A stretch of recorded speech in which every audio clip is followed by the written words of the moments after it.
Interrogative সেন্টেন্সে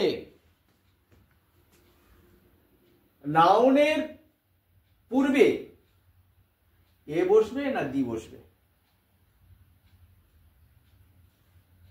আমাদের কি মনে রাখতে হবে?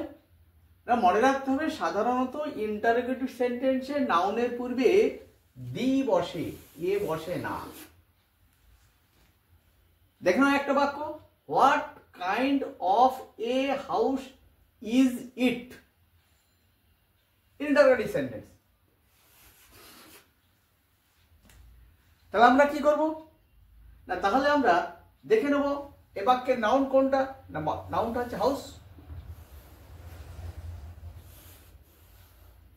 তাহলে এর আগে কি বসিয়েছি? এ বসানো আছে, কিন্তু প্রকৃতপক্ষে ইন্টারোগেটিভ সেন্টেন্সে নাউনের আগে এ না বসে দি ব্যবহার করা হয়, তাহলে এটা দি হাউস হবে। তাহলে সঠিক বাক্যটা কি হবে? What kind of the house is it.